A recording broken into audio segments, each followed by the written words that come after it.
Muchas gracias, señora. Es una suerte para mí hablar justo después del señor Emilio, porque ha introducido de alguna manera a mi tema. Y en primer lugar quisiera decir que mi aportación no es un estudio científico ni una ponencia, sino más bien es una serie de observaciones y reflexiones. Y cuando se trata de reflexiones y observaciones, es difícil leer la ponencia en un tiempo tan reducido. Pero voy a intentar dejar al margen mi ponencia escrita para hablar de lo que considero la línea esencial de esta ponencia. Empezamos por el título: Los musulmanes en Occidente. Quiero decir con esta denominación, la realidad actual de los musulmanes y los no musulmanes en los últimos 5 o 6 siglos. Se trata del mundo moderno y voy tomando ideas de los sociólogos, dos conceptos que han desarrollado respecto a los estudios de la inmigración. Es una dualidad que yo llamo integración y, en cambio, la aceptación.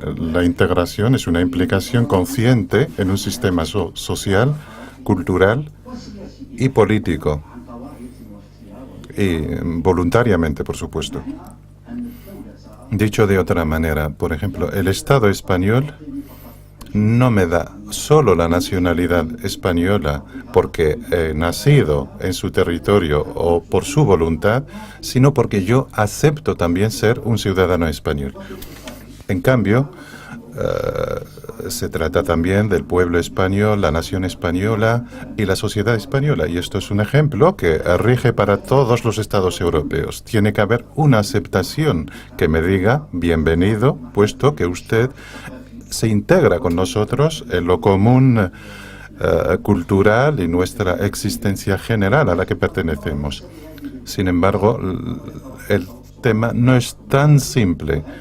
Plantea una tensión y problemas, y es normal, forma parte de la existencia humana.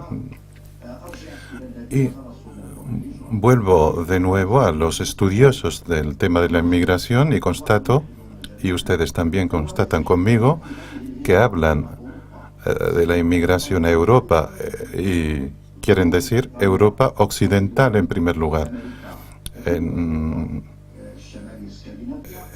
La situación en Escandinavia es diferente y completamente diferente en Canadá, Estados Unidos e incluso lo que pasó también en América Latina.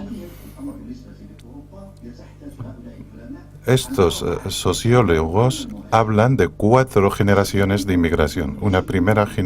Cada una de estas generaciones tiene sus peculiaridades culturales, que es lo que voy a abordar brevemente. Pero antes de pasar a la relación, la esencia de esta relación entre integración y aceptación, quisiera detenerme en los títulos de esta sesión, que es los 4 conceptos. Está la identidad, inmigración, diversidad y ciudadanía. No voy a hablar de la identidad mucho porque considero que lo que dijo el profesor Tamayo ayer coincide especialmente con lo que quería decir, así que no lo voy a repetir. Tampoco hablaré de diversidad. Esto tiene que ver con la modernidad, la diversidad como pluralismo de religiones, de culturas, de etnias, significa la aceptación del otro y la aceptación de la diferencia, dicho de otra manera. También quisiera abordar brevemente el concepto de inmigración y el concepto de ciudadanía. Tal vez parezca extraño, pero si volvemos al diccionario francés, Larousse, y buscamos la definición de la inmigración, dice que la inmigración es entrar a un país extranjero para asentarse en este país. Y he buscado la definición de inmigrante y dice Larousse que es el que procede de fuera. Me he remitido a un diccionario árabe, el más conocido, el Mu'jam al-Wasit, y he encontrado otra definición. La inmigración es el traslado de las personas de un lugar a otro buscando arrezco o buscando la providencia. Y también está el inmigrante que ha inmigrado con el profeta Muhammad. Y también el inmigrante que abandona su patria. Inmigración, inmigró en árabe, no son términos inocentes, sino que tienen una carga religiosa muy profunda. Emigrar es abandonar la patria con todo lo que significa, no solo trasladarse de un lugar a otro, porque yo porto conmigo mi cultura y no quiero dejar de pertenecer a esta identidad o a esta cultura. He puesto que el inmigrante en origen fue el que emigró con el profeta, incluso en el dialecto marroquí, cuando escuchamos a un residente marroquí en España o Francia, dice que yo emigro por mis hijos. Él se considera como si estuviera en una situación de guerra y también la búsqueda de ganarse la vida. Rizq no es solo ganarse la vida, sino lo que Dios me ha destinado de ganancias. Así que la primera generación de la inmigración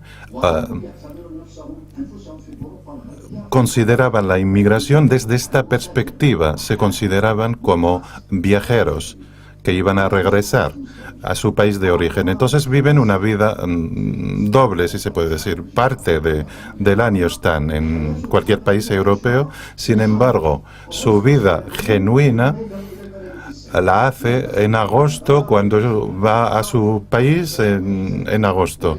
Así que se pone vestimenta tradicional y celebra los festejos y si tiene posibilidad se compra una casa en su país. ¿Cuándo empieza la confusión? Con la segunda generación, los hijos de los inmigrantes que nacen en este país. Según la ley en Francia o España, la persona que nace en territorio de estos países obtiene automáticamente la nacionalidad. Y obtiene la nacionalidad y el pasaporte. Esta segunda generación tiene una confusión interna porque él porta un documento que dice que es español, belga o francés, pero si el francés se le llama Amber. Y si va a Marruecos o Argelia, vuelve a su país, le dicen Guiri. Lo consideran como no musulmán. Y esto todavía se va a empeorar todavía más, especialmente en los países que han recibido la inmigración desde los primeros tiempos. Francia, Bélgica, Alemania y otros países, a diferencia de España, que empezó la inmigración más tarde. Entonces, esta gente se han concentrado en los barrios calientes, como se llama, la periferia. Y yo he preguntado a un amigo sobre barrio caliente en el español. Me dijeron que no existe la denominación en español. Así empiezan una serie de problemas y quisiera insistir en un punto esencial, la cuestión de la ciudadanía. La ciudadanía es una cosa y la nacionalidad es otra cosa diferente. porque la nacionalidad quiere decir que portas un pasaporte francés, español o belga, mientras que la ciudadanía es una integración voluntaria, cultural, incluso emocional. Yo escucho el himno español y francés y yo siento emotividad de cuando juega la selección. No digo el Barcelona, porque es un equipo internacional. Marruecos incluso la gente se pelea por el Barça. Pero cuando juega la selección nacional en España, yo no olvido que mi origen es argelino, tunecino, marroquí. Incluso que, como dijo el profesor Tamayo ayer, en Sevilla, sevillista y ser sevillano. Esta es la ciudadanía de verdad. Aquí estamos llegando al punto principal de esta ponencia. La integración está rodeada de dificultades y también depende de una voluntad. Y no el ciudadano de origen marroquí, tunecino, argelino, psicológicamente y por razones culturales y emocionales muy complicadas, rechaza la integración y sigue viviendo esta dualidad. Tengo un pasaporte de este país donde vivo, tengo indemnizaciones y no quiero que nadie le haga daño a España, pero mi corazón está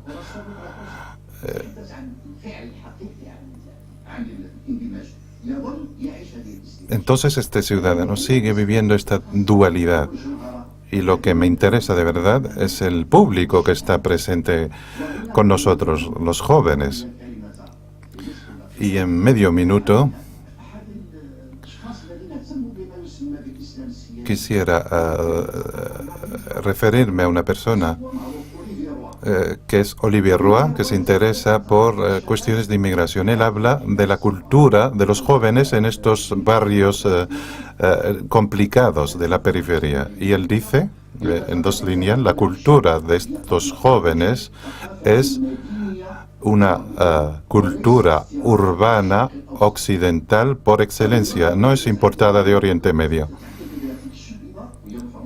Hablan un francés rebajado también destaca su forma de vestirse como tenis de Nike, su música también, que el hip hop y rap comen la comida rápida y pertenecen a la cultura occidental y nada tiene que ver con la cultura árabo-musulmana en Oriente Medio. No tiene nada que ver con la cultura de sus padres y viven en esta crisis.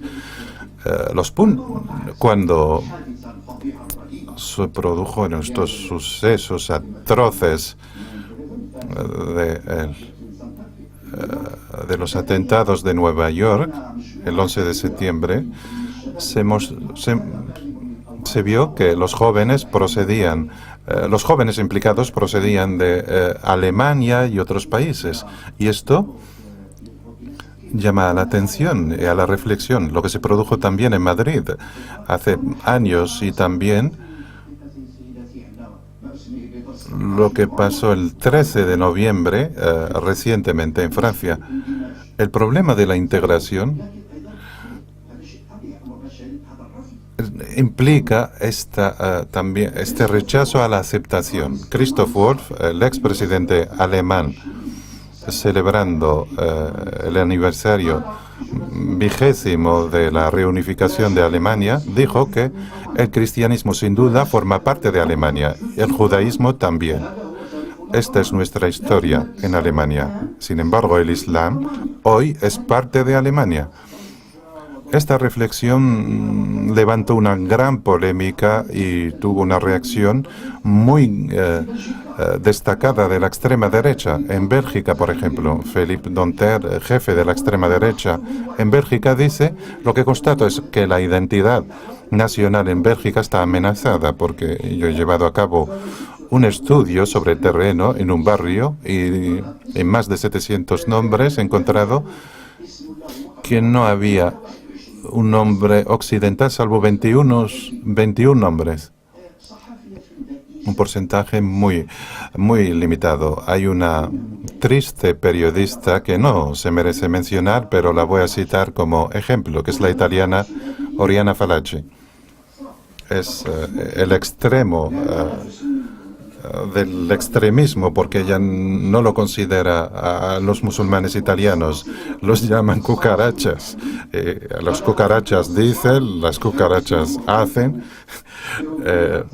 Una cucaracha ha dicho esto y yo quiero decir, tengan cuidado, detrás de cada imán en la mezquita hay un terrorista y no hay que olvidar que Khomeini fue también un imán. Antes de terminar, si me permite el tiempo,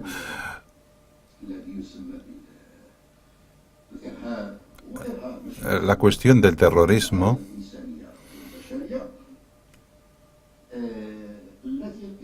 lo que se constata o que constatan todos los estudiosos del terrorismo, el terrorismo no tiene religión ni patria, pero esto no impide de que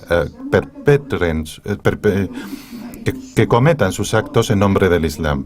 Lo importante es la reacción en los otros.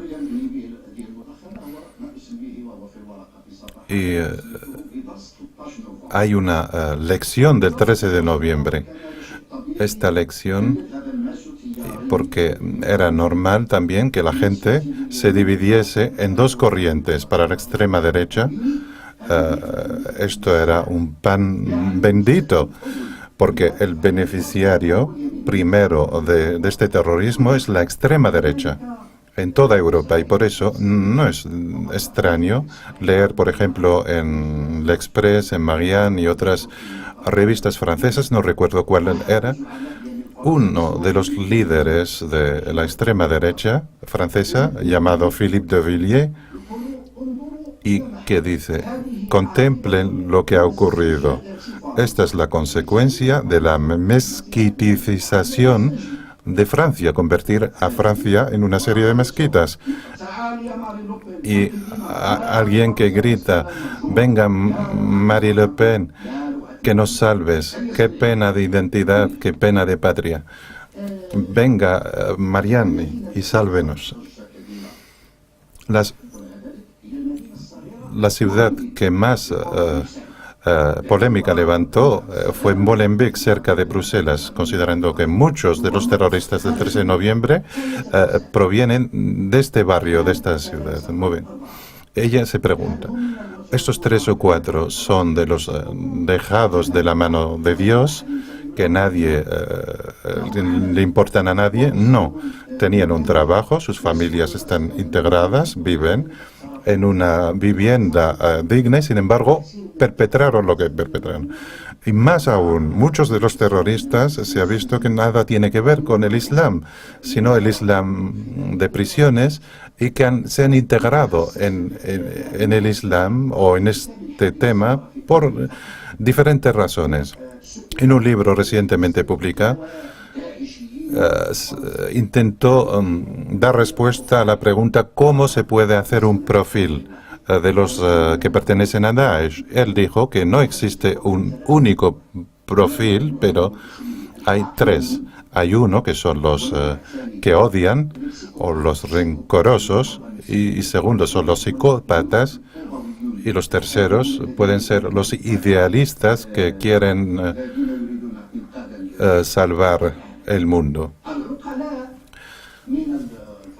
Los franceses razonables, que son la mayoría aplastante, dicen que el terrorismo no golpea con los ojos cerrados. Cuando tuvo como objetivo Bataclan y otros objetivos, no distinguía entre quién eran las víctimas, pero el objetivo era la simbología. París es la ciudad o la capital de las luces, y ellos quieren apagar las luces de Dios con sus Kalashnikov o con sus armas. Así que el peligro acecha a todos, y llamar a hacer una reflexión no va dirigida solo a los europeos y no meramente a limitarse a esta dualidad de integración y aceptación. La invitación se tiene que hacer a los musulmanes fuera de Europa que lean el Islam de una nueva manera y que vean el mundo de otra manera. Y muchas gracias. Sí. Y perdón si me he extendido.